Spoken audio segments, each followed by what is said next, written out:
예, 이번 시간에 급여 자료 입력 사례를 통해서 내용들을 한번 살펴보고 입력된 자료에 대해서 급여 회계 처리하는 방식을 우리 세무사랑 프로에서 정리해 보도록 하겠습니다.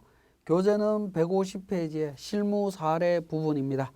자, 혹시 페이지가 안 맞는 분들은 한두 페이지 정도 이동하셔서 확인을 하시면 되겠습니다.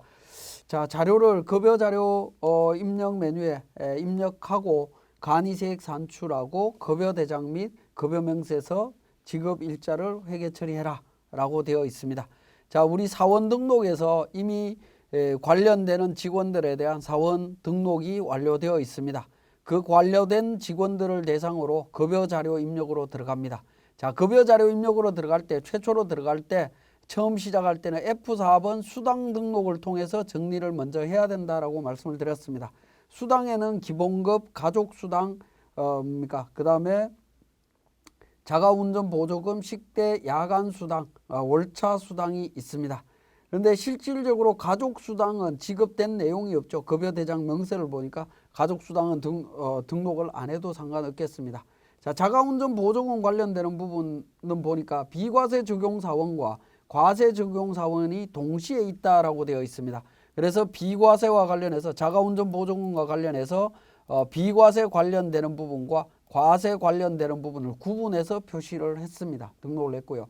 식대는 비과세 요건을 충족한 걸로 적용을 했습니다. 그러니까 비과세 관련되는 식대만 비과세로 처리를 하시면 되겠습니다. 연장근로수당은 소득세법상 비과세 요건을 충족한 경우에 비과세 처리한다. 연장근로수당, 야간근로수당에 대해서 연 240만 원까지 부정기적으로 이렇게 처리를 하시면 되겠습니다. 수당 등록 완료됐고요. 자, 공제 항목 관련해서 등록되어 있는 부분 처리하시면 되겠습니다. 자, 연장근로, 야간 근로 관련되는 부분, 휴일근로 수당과 관련되는 부분은 우리 사원 등록에서 생산직 관련되는 부분이 있죠. 직원들 등록할 때 처리했던 부분입니다. 이 부분까지 같이 고려해서 적용이 된다라고 보시면 되겠습니다. 자, 그러면 급여 자료 입력으로 들어가서 구체적으로 급여를 등록해 보겠습니다. 자, 수당 등록이 이루어지고 난 이후에 귀속은 1월 달이고요. 급여는 매월 25일 날 지급되는 걸로 되어 있습니다. 그래서 1월 25일 날 제가 이미 내용을 등록을 해놨습니다. 백두산 500만 원 기준으로 해서 직책수당 50만 원, 자가운전 보조금 관련해서 백두산은 자가운전 보조금 비과세 요건 충족하지만 나머지는 안 된다라고 돼 있죠. 그래서 35만 원은 비과세 쪽에다가 식대 15만 원 비과세로 처리를 했습니다. 식대 비과세 15만 원은 금액을 총액으로 입력을 하게 되면 10만 원까지 비과세가 되고 5만 원은 자동으로 과세로 분류돼서 세금이 계산이 된다라고 보시면 되겠습니다. 그래서 소득세 계산이 되어 있습니다. 국민연금, 건강보험, 고용보험, 장기요양보험 관련되는 부분은 요건 사회보험 통합 징수 포털에서 개인별 정보 내용을 징수 내용을 확인하신 후에 적용하시는 것이 좋겠습니다. 자, 마찬가지로 안기부 직원 마찬가지입니다. 등록된 내용 확인했고 자가운전 보조금 같은 경우에는 23만 원 비과세 처리, 비과세 요건이 안 된다라고 했죠. 그래서 과세로 23만 원 처리했고요. 야간근로수당 40만 원 비과세 처리했습니다만은 안기부 직원 같은 경우에는 직전 사원 등록에서 안기부 직원 보면 직전 연도 총급여가 4,800만 원, 3,000만 원 초과했기 때문에 생산직 관련되는 연장 야간 휴일 근로수당은 비과세가 적용되지 않습니다. 비록 급여대장상에서 비과세로 이렇게 입력을 했다 하더라도 과세 부분으로 처리된다라고 보시면 되겠습니다. 자, 월차 수당 과세 부분이니까 적용하시면 되겠고요. 자, 송화지 직원과 관련되는 부분 동일한 방식으로 적용하시면 됩니다. 송화지 직원 같은 경우에는 야간 근로수당 25만 원이 사원 등록에서 직전 근로소득 총급여가 3천만 원 미만으로 되어 있기 때문에 월정액 급여 210만 원만 맞으면 비과세로 처리될 수 있을 겁니다. 그런데 월정액 급여 기본급이 이미 300만 원이기 때문에 이 직원도 비과세는 처리 안 된다라고 보실 수 있겠네요. 그 부분을 자동으로 판단해서 우리 프로그램이 자동으로 반영을 해 줍니다. 자, 속리산 직원은 청년이고 90% 감면을 적용받을 수 있습니다. 250만 원이고 자가운전 보조금 식대 등록했고 나머지 등록을 했습니다. 자, 이렇게 처리가 됩니다. 자, 1월달 급여가 등록이 되고 나면 우리 마감 버튼을 통해서 더 이상 등록할 일이 없으면 F8 마감 버튼을 통해서 마감을 하시면 되고요. 자, 이렇게 마감하신 후에 2월 10날까지 원천징수 이행상황신고서 작성해야 되겠죠. 1월달 귀속으로 해서 지급 1월달 해서 정기신고로 해서 작성을 합니다. 작성을 하게 되면 간이세액 4명에 1,709만원 해서 60만 7,470원 납부하는 걸로 되어 있습니다.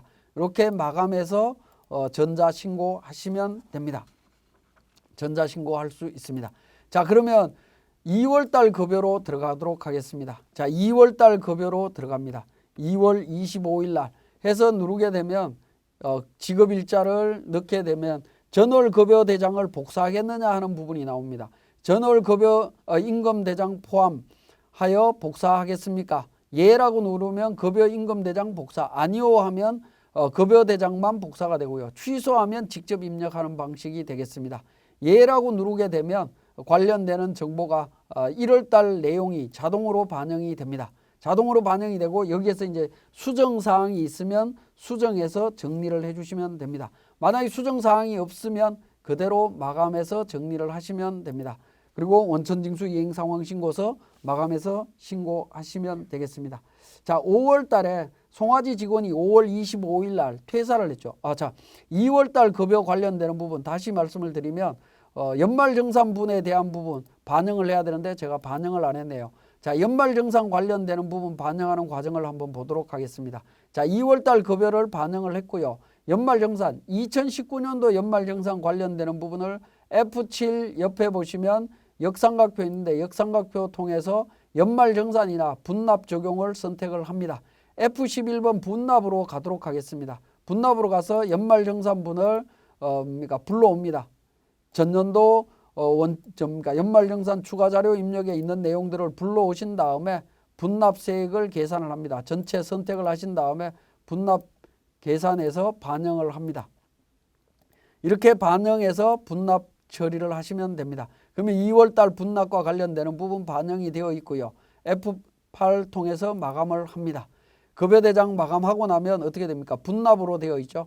자, 마감하신 다음에 원천징수 이행상황신고서 2월달 분이 되겠죠.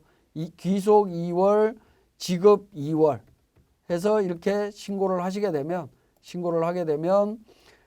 그러니까 추가납부세액 분납 적용하겠느냐? 예라고 버튼을 누르게 되면 2월달 원천세액과 연말정산과 관련되는 분납 내용을 확인하실 수 있습니다. 자, 마감해서 전자신고하시면 되고요. 자, 마찬가지로 이제 3월달 급여가 되겠습니다. 자, 3월달 급여 관련해서 3월 25일 날 관련되는 부분 이미 반영이 되어 있습니다. 반영이 되어 있고 분납 부분까지도 반영을 이미 제가 만들어 놨습니다. 근데 제가 이 분납과 관련되는 부분 설명드릴 때 자동으로 연말정산 소득세 관련되는 부분이 분납이 3월달, 4월달에 자동 반영이 안 되기 때문에 반드시 F7 옆에 있는 역삼각표 눌러서 분납 적용을 통해서 분납 적용을 해 주셔야 됩니다. 전체 분납 적용을 해 주셔야만이 분납세액이 있는 분들은 자동으로 반영이 됩니다. 그렇게 처리하신 다음에 마감하시고 신고를 합니다. 원천징수 이행상황신고서 3월달이죠. 3월달 해서 정기신고로 해서 신고를 하시게 되면 67만 원 연말정산 관련되는 내용들 분납세액을 확인하실 수가 있습니다. 마찬가지로 마감하신 후에 신고하시면 되겠습니다. 자, 5월달 부분으로 들어가 보도록 하겠습니다. 5월달 직원은 송아지 직원이 퇴사를 했죠. 그런 경우에 사원 등록에서 그러니까 퇴사한 직원에 대해서 먼저 퇴사일을 등록을 합니다. 2020년 5월 25일 날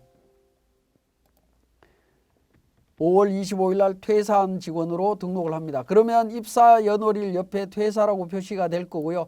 직원은 이렇게 분홍색으로 표시가 됩니다.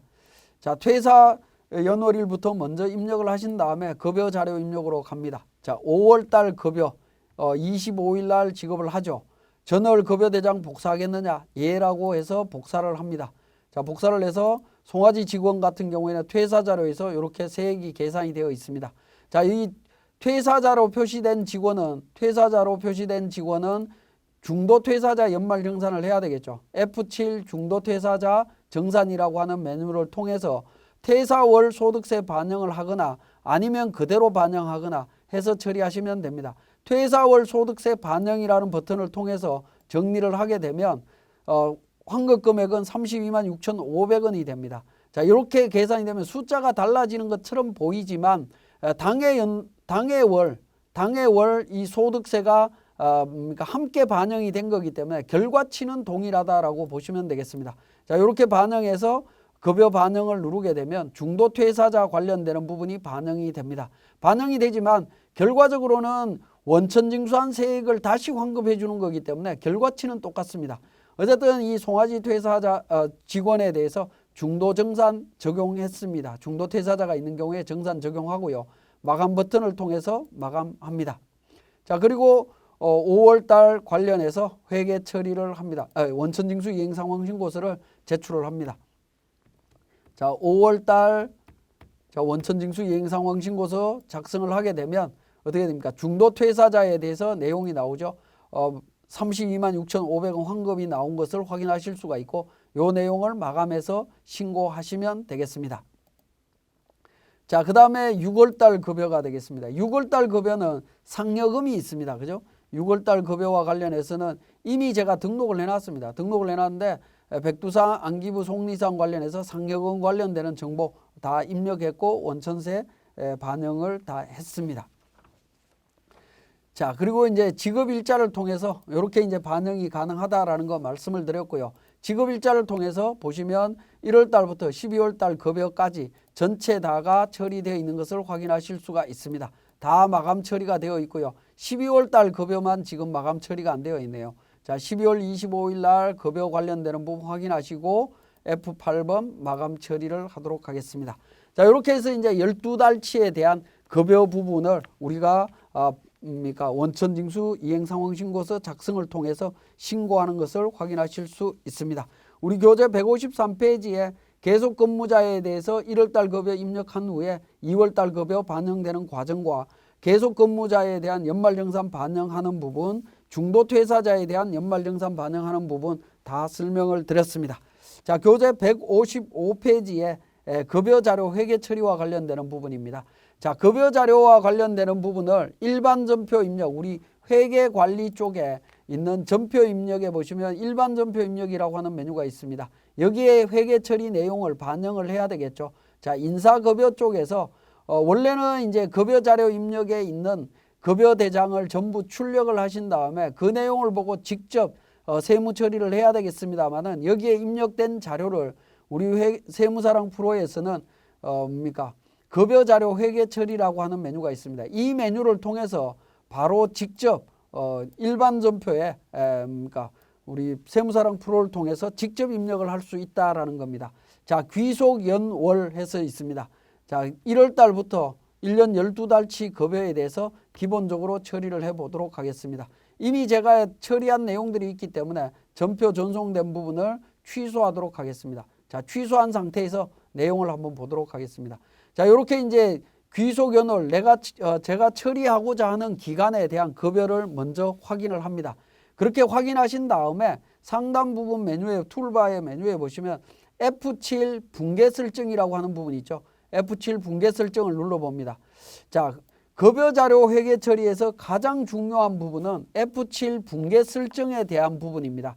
분계 설정은 기본적으로 전표 발생 일자를 언제로 할 거냐, 지급 월일로 설정할 거냐, 아니면 귀속월 말일로 할 거냐, 직접 입력할 거냐 하는 건데 기본적으로는 지급 월일로 처리를 하시면 됩니다. 우리 급여대장상에 지급 월일이 있죠. 그 내용이 전표 발생일로 자동 생성되도록 하는 부분입니다. 0번 아니면 1번으로 처리하시는 게 등록하시는 게 훨씬 편리하고요. 직접 입력하게 되면 날짜를 입력을 하셔야 됩니다. 직접. 그 다음에 급여 항목 적용 설정이라고 하는 부분이 있는데 항목명으로 설정을 하시면 됩니다. 기본적으로 설정을 하고요. 계정 과목별 합산이라고 하는 부분이 있는데 이 부분은 제가 처리를 해보니까 2번 급여 항목 합산이라고 하는 차변 급여 항목 합산이라고 하는 2번을 선택하시는 게 훨씬 편리합니다. 합산하지 않으면 급여 항목별로 전부 다 계정 분류가 이루어지기 때문에 굉장히 복잡해집니다. 그래서 2번 급여 항목 합산이라고 하는 부분을 선택해 주시고요. 그룹별 합산은 안 하는 걸로 처리를 하시면 됩니다. 그래서 기본적으로는 기본 설정이 전부 다 0번으로 되어 있습니다. 0번으로 되어 있는데 계정별 합산만 2번 선택하시는 게 실무적으로는 편리할 걸로 보여집니다. 자, 그렇게 정리를 하시고요. 하단 부분 2번에 공제 항목 설정이라고 있습니다. 자, 국민연금, 건강보험, 고용보험 관련되는 부분 있죠. 소득세 관련되는 부분이 관련 거래처를 등록하시면 굉장히 편리해집니다. 물론 이제 국민연금이나 건강보험 관련되는 부분은 우리가 예수금으로 처리를 하게 되겠죠. 예수금으로 처리를 하면서 국민연금 관련해서는 거래처 등록을 국민연금 거래처로 등록을 하시면 됩니다. 이 거래처 관련되는 부분은 우리 회계관리 쪽에 기초정보관리에 거래처 등록이라고 하는 메뉴에 등록되어 있습니다. 관련되는 거래처를 등록을 해놨습니다. 그러니까 직원급여, 국민연금, 건강보험, 고용보험, 그 다음에 관할세무서, 구청 관련되는 부분을 등록을 했습니다. 자, 이것도 조금 편리하게 하신다면 세무대리인들 같은 경우에는 관리하는 거래처 개수가 굉장히 많죠. 그런 경우에 국민연금 관련되는 거래처 코드를 일괄적으로 통일하시면 굉장히 편리합니다. A회사는 1000번으로 돼 있고 B회사는 2000번으로 돼 있고 C회사는 3000번으로 돼 있으면 등록할 때마다 회계 처리할 때마다 혼선이 생깁니다. 근데 거래처를 국민연금 건강보험 관련되는 부분은 1000번이면 일률적으로 1000번대에다가 같은 번호로 등록을 해 놓으시면 회계 처리 관리하는 회사를 회계 처리할 때 규칙적으로 정리할 수 있기 때문에 굉장히 편리하다라고 보실 수 있습니다. 어쨌든 거래처 등록에 등록되어 있는 거래처 정보를 통해서 우리 분계 설정에서 이 내용들을 등록을 해주시면 됩니다. 미리 등록을 하시고요. 차인 지급란은 기본적으로 우리 프로그램은 현금으로 되어 있습니다. 현금으로 되어 있지만 보통예금이나 아니면 미지급금으로 회계 처리하시면 되는데 보통예금으로 회계 처리하시게 되면 나중에 통장전표 회계 처리할 때 혼선이 생길 수 있기 때문에 자, 이 부분은 미지급금으로 처리하시고요. 그러니까 거래처는 채권 채무와 관련되는 부분은 거래처를 등록해야 되는데 직원급여라고 하는 거래처를 별도로 하나 만들어서 등록을 해주시면 됩니다. 그래서 미지급금에 대해서 통장전표 처리하실 때 직원급여와 관련되는 부분은 미지급금 개정하고 바로 정리를 하시게 되면 자동으로 정리될 수 있겠죠. 그런 방식으로 해서 등록을 하시면 되겠습니다. 자, 이 분계 설정과 관련되는 부분은 전년도에 설정한 게 있다면 전년도 정보를 그대로 불러와서 사용을 하시면 되겠습니다. 그리고 당해 연도에 처음 등록하시는 분들은 처음 설정해서 사용하시면 되겠고요. 처음 사용하시고 난 이후에는 다음 연도부터는 불러오기를 통해서 사용하시면 됩니다. 자, 확인 버튼을 눌러주시게 되면 관련되는 전체 체크한 상태에서 거래처를 체크한 그 급여 자료에 대한 정보를 체크하신 상태에서 F7 분계 설정에서 확인 버튼을 눌러주시게 되면 체크한 데이터에 대해서 전송된 거 제외하고는 나머지 거래처 정보, 적용 관련되는 내용들을 다 자동으로 반영을 해주고 있습니다. 그죠? 반영을 해주고 있습니다. 자, 이렇게 이제 등록이 된 상태에서 F4번 전체 체크를 하신 다음에 전표 추가하고자 하는 부분을 체크하신 다음에 F4번 전표 추가라고 하는 버튼을 통해서 일반 전표 발행하겠습니까? 예라고 누르게 되면 12달치 회계 처리 내용이 자동으로 일반 전표에 반영이 된 것을 확인하실 수 있습니다. 발생 부분에 이렇게 체크로 표시가 되면서요. 우리가 일반 전표에 가서 한번 확인을 해보시면 자, 1월 25일 날 들어가게 되면 일반 전표에 보시면 원천이라고 하는 부분이 나타나면서 전표가 반영되어 있는 것을 확인하실 수가 있습니다. 그죠? 그러면 우리 급여와 관련되는 부분 굉장히 편리하게 회계 처리하실 수가 있죠. 자, 이때 회계 처리하는 부분에 있어서 계정 과목과 관련되는 부분은 어떻게 정리가 되느냐 하는 부분입니다. 자, 인사급여에서 회계 처리 관련되는 부분에 있어서 계정 과목 등록되는 부분이 있죠. 이 계정 과목 등록되는 부분은 자동으로 등록되는 건데 사원 등록에서 우리 직원들과 관련해서 추가 사항에 보시면 계정 과목 등록해 놓은 게 있습니다. 그죠? 등록해 놓은 게 있는데 이 등록된 정보를 기준으로 자동으로 반영이 되는 거다라고 보시면 되겠습니다. 그렇기 때문에 사원 등록의 계정 과목도 필수 사항으로 등록을 하시게 되면 회계 처리 관련되는 부분이 훨씬 편리하다라고 보시면 되겠습니다. 그리고 실무적으로는 제가 지금 방금 급여자료 회계 처리를 1년 12달치를 한꺼번에 제가 자동 생성을 했습니다만은 실무적으로는 원천세 신고할 때마다 매월 부분을 자동으로 버튼 한 번을 통해서 일반 점표에 반영해 주시는 것이 실무적으로 관리 차원에서 훨씬 편리한 게 아닌가 하는 생각이 듭니다.